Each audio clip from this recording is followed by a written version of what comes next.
To the channel. இந்த வீடியோவில் நம்ம பார்க்க போகிறது பிளட்டோட ஒரு சின்ன introduction and properties of blood தான் நம்ம இந்த வீடியோவில் டீட்டெயிலாக படிக்க போகிறோம். ஸோ ஃபஸ்ட்டு பிளட்டுக்கு ஒரு இன்ட்ரோடக்ஷன். பிளட்டை நம்ம fluid of life, fluid of growth and fluid of health அப்படின்னு சொல்லுவோம்.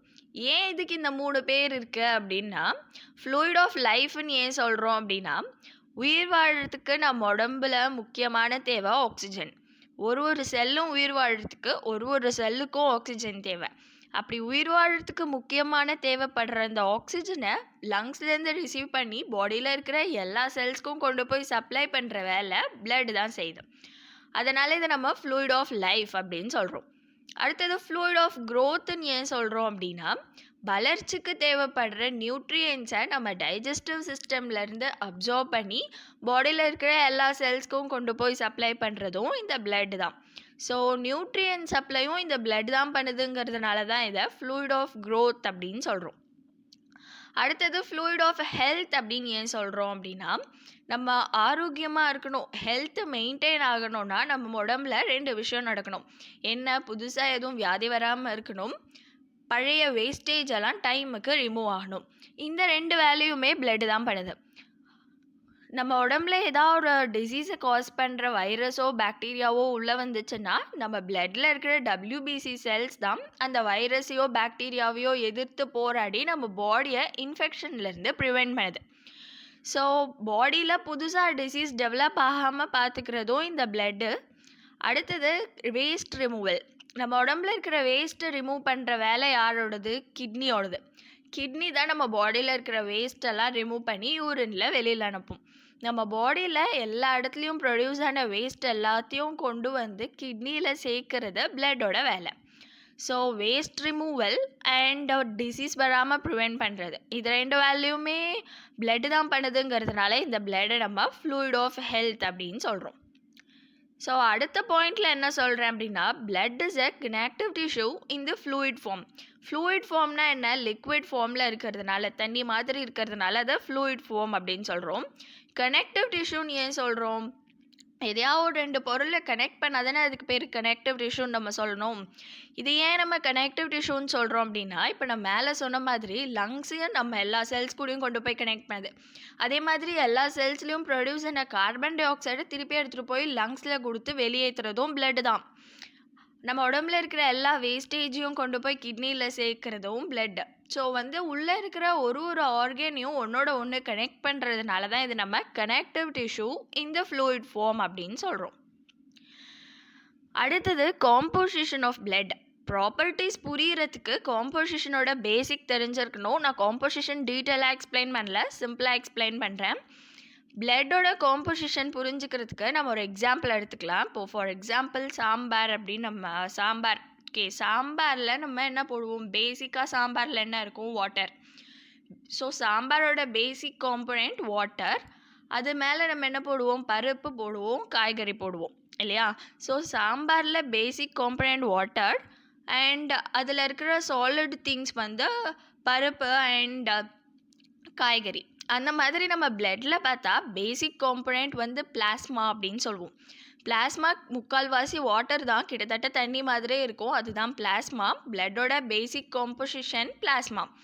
அந்த பிளாஸ்மாவில் பிளட் செல்ஸ் இருக்கும்.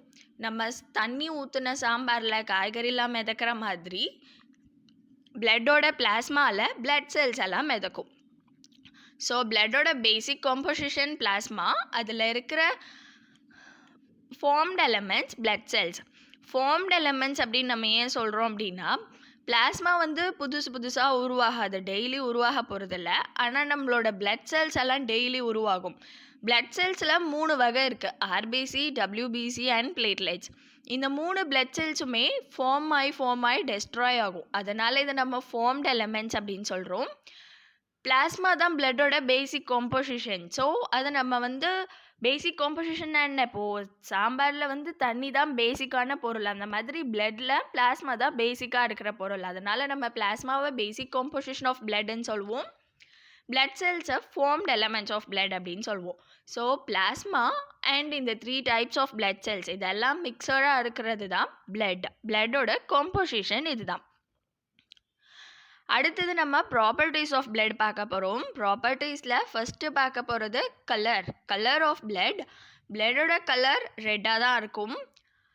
அண்ட் ஆர்ட்ரியில் இருக்கிற பிளட் பிரைட் ரெட்டாக இருக்கும். வெயினில் இருக்கிற பிளட் பர்பிள் ரெட்டாக இருக்கும். ஏன் இப்படி இருக்குது அப்படின்னா, ஆர்ட்ரியில் இருக்கிற பிளட் இப்போ தான் லங்ஸில் இருந்து ஆக்சிஜன் எடுத்துகிட்டு வந்துட்டுருக்கு. ஆக்சிஜன் எடுத்துகிட்டு ஃப்ரெஷ் ஆக்சிஜன் எடுத்துகிட்டு உடம்புக்கு சப்ளை பண்ணுறதுக்காக வந்துட்டுருக்கு. ஸோ ஃப்ரெஷ் ஆக்சிஜன் இருக்கிற பிளட் எப்போவுமே வந்து பிரைட் ரெட்டாக இருக்கும். அண்ட் வெயினில் இருக்கிற பிளட் வந்து பர்பிள் ரெட்டாக ஏன் இருக்குது அப்படின்னா, இது உடம்புல இருக்கிற எல்லா கார்பன் டை ஆக்சைடும் கலெக்ட் பண்ணிவிட்டு லங்ஸில் எடுத்துகிட்டு போய் திருப்பி கொடுக்கறதுக்காக போயிட்டுருக்கு. ஸோ கார்பன் டை ஆக்சைடோட ப்ரெசன்ஸ் அதிகமாக இருக்கிறதுனால வெயினில் இருக்கிற பிளட் பர்பிள் ரெட்டாக இருக்குது. அடுத்தது வால்யூம் ஆஃப் பிளட். ஒரு ஆவரேஜ் அடல்ட்டோட உடம்புல மேல்ஸாக இருந்தால் 5 லிட்டர் பிளட், ஃபீமேல்ஸாக இருந்தால் 4.5 லிட்டர்ஸ் பிளட் இருக்கும். ஒரு நியூபோர்ன் பேபியோட உடம்புல, பிறந்த குழந்தையோட உடம்புல 450 ml பிளட் இருக்கும். 450 ml பிளட்டோட பிறக்கிற குழந்தை பியூபர்ட்டி டைம் ரீச் ஆகிறதுக்குள்ளே கிராஜுவலாக அதோட பிளட் வால்யூம் இன்க்ரீஸ் ஆகி பியூபர்ட்டி டைமில் மேல்ஸாக இருந்தால் 5 லிட்டர் பிளட், ஃபீமேல்ஸாக இருந்தால் 4.5 லிட்டர் பிளட் லெவலில் வந்து நின்றுடும். ஒரு நல்ல வளர்ச்சி அடைஞ்ச ஒரு ஹியூமன் அடல்ட்டோட பாடியில் அவனோட வெயிட்டை போல் 8% பிளட் ப்ரெசண்ட் ஆகிருக்கும். நம்ம பார்க்க போகிறது pH ஆஃப் பிளட். pHனா என்னன்னு நம்மளுக்கு முதல்ல தெரிஞ்சிருக்கணும். pH அப்படிங்கிறது ஒரு ஸ்கேல். இந்த ஸ்கேலை நம்ம எதுக்கு யூஸ் பண்ணுவோம் அப்படின்னா, நான் கையில் கொடுத்துருக்குற ஒரு சொல்யூஷன், இந்த சொல்யூஷன் வந்து ஆசிடா, பேஸா இல்லை நியூட்ரலா அப்படின்னு கண்டுபிடிக்கிறதுக்கு இந்த pH வேல்யூ ஹெல்ப் பண்ணும். இப்போது இந்த pH ஸ்கேலில் 0லேருந்து 14 வரைக்கும் நம்பர்ஸ் இருக்குது. இதில் மிடில் இருக்கிற நம்பர் 7 தான் நியூட்ரல். ஸோ ஒரு ஃப்ளூயிட் நியூட்ரலாக இருக்குது அப்படின்னா அதோட pH வேல்யூ 7ன்னு இருக்கும். ஃபார் எக்ஸாம்பிள் வாட்டர் வந்து நியூட்ரல் ஃப்ளூயிட். அதில் வந்து ஆசிடும் இல்லை, பேஸும் இல்லை.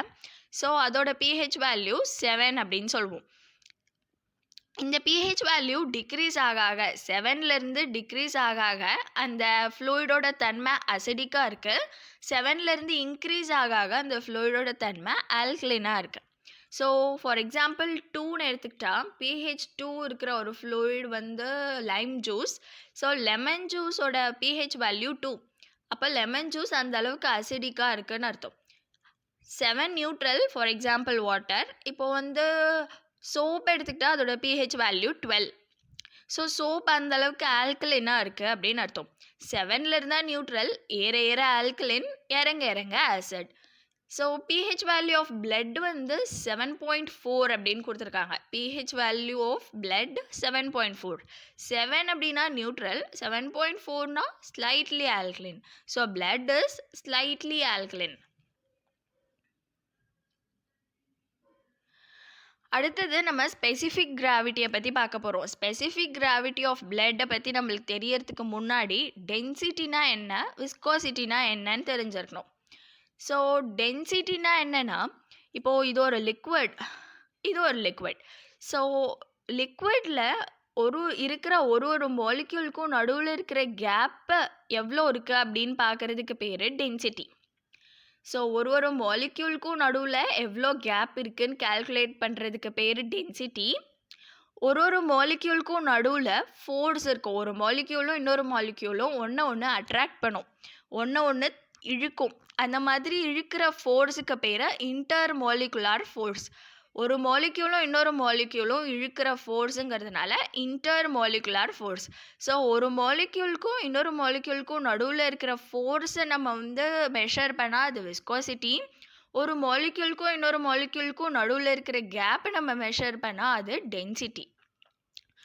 ஸோ விஸ்கோசிட்டி என்ன அப்படின்னா, இப்போ வந்து எக்ஸாக்டாக விஸ்கோசிட்டினா என்ன அப்படின்னா, ஒரு மாலிக்யூலுக்கும் இன்னொரு மாலிக்யூலுக்கும் நடுவில் இருக்கிற ஃபோர்ஸ் வந்து அதிகமாக அந்த ஃப்ளூயிடை நம்மளால் ஈஸியாக ஊற்ற முடியாது. இப்போ for example water and than, honey எடுத்துக்கிட்டா, தண்ணியை ஊற்றுனா ஈஸியாக கீழே ஊற்ற முடியும். ஆனால் ஹனியை ஊற்றுனா அது அப்படியே டைட்டாக இருக்கும். ஏன் இப்படி ஹனி டைட்டாக இருக்குது அப்படின்னா, ஹனி வந்து குழப்பு தன்மை அதிகமாக இருக்கிறத தான் நம்ம வந்து விஸ்கோசிட்டி அப்படின்னு சொல்கிறோம். ஏன் அப்படி கொழகொழப்பு தன்மை அதிகமா இருக்கு? இங்க வந்து ஒரு மாலிக்யூலும், இன்னொரு மாலிக்யூலும் ஒண்ண இழுக்குது. ஸோ நம்ம வந்து அந்த லிக்விட கீழ ஊத்தும்போது, ஒரு மாலிக்யூலும், இன்னொரு மாலிக்யூலும் டைட்டா பிடிச்சுக்கிறதுனால, அது ஈஸியா ஃப்ளோ ஆகாது. அதுவே ஒரு மாலிக்யூலுக்கும், இன்னொரு மாலிக்யூலுக்கும் நடுவுல இருக்கிற பிரஷர், அந்த இன்டர் மாலிகுலர் ஃபோர்ஸ் கம்மியா இருந்துச்சுன்னா, அந்த ஃப்ளூயிட நம்மளால ஈஸியா ஊத்த முடியும். ஸோ நெறைய மாலிக்யூல் ப்ரெசென்ட் ஆயிருந்தா தான் அந்த ஃப்ளூயிட் திக்கா இருக்கும். கம்மி மாலிக்யூல் ப்ரெசென்ட் ஆயிருந்தா அந்த ஃப்ளூயிட் வந்து ஈஸியா ஊத்த முடியிற மாரி இருக்கும்னு நம்ம நினைக்கக்கூடாது. மாலிக்யூல் எவ்வளோ ப்ரெசென்ட் ஆயிருக்குங்கிறத பொறுத்து இல்ல. ஒரு மாலிக்யூலுக்கும், இன்னொரு மாலிக்யூலுக்கும் நடுவுல இருக்கிற ஃபோர்ஸ பொறுத்து தான் அந்த ஃப்ளூயிடோட திக்னஸ் டிசைட் ஆகுது.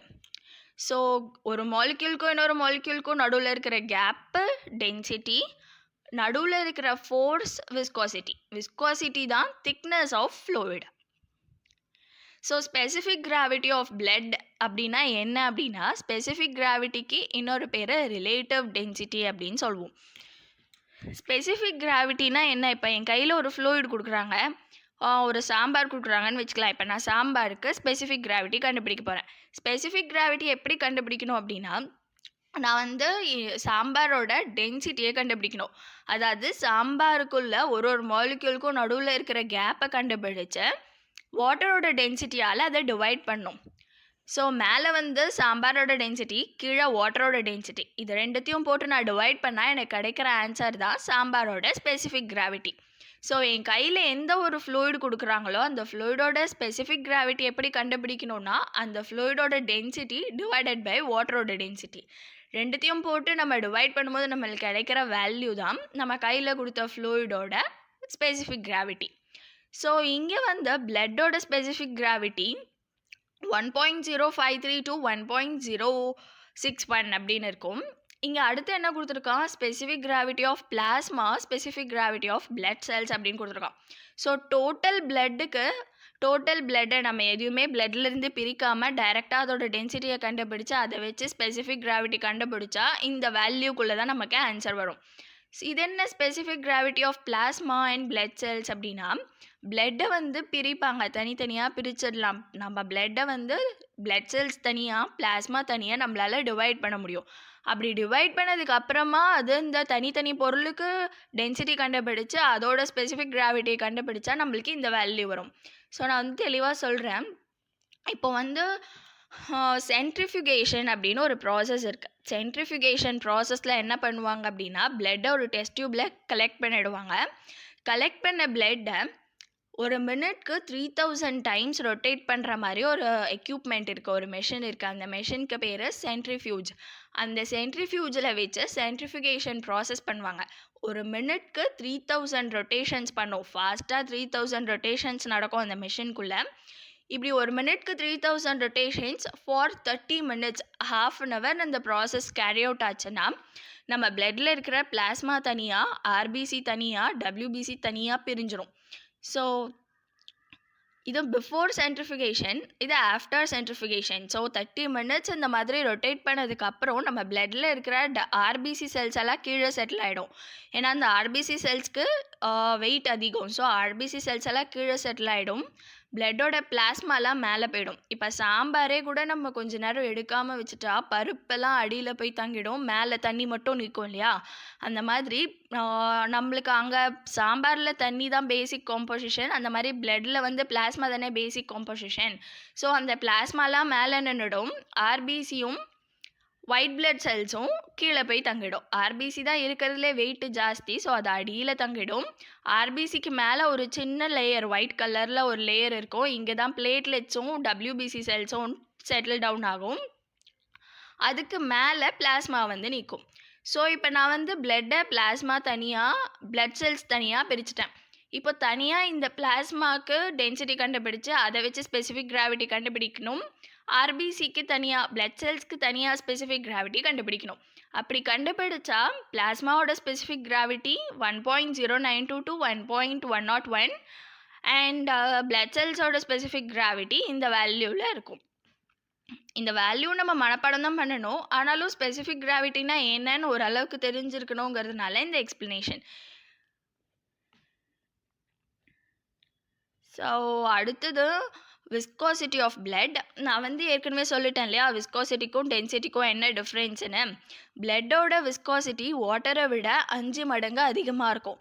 அப்படின்னா என்ன அர்த்தம்? வாட்டரில் ஒரு மாலிக்யூலுக்கும் இன்னொரு மாலிக்யூலுக்கும் நடுவில் இருக்கிற அந்த இன்டர் மாலிகுலார் ஃபோர்ஸை விட 5 மடங்கு பிளட்டில் இருக்கிற இன்டர் மாலிகுலார் ஃபோர்ஸ் அதிகமாக இருக்கும்.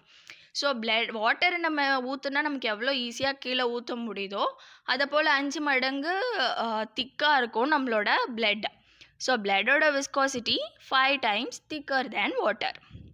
So that's all for properties of blood. ப்ராப்பர்ட்டிஸில் நம்ம என்னென்ன பார்த்தோம்? Viscosity of blood and specific gravity of blood, pH of blood, volume of blood and color of blood. இந்த 5 points தான் வந்து properties of blood. So that's all for in the video and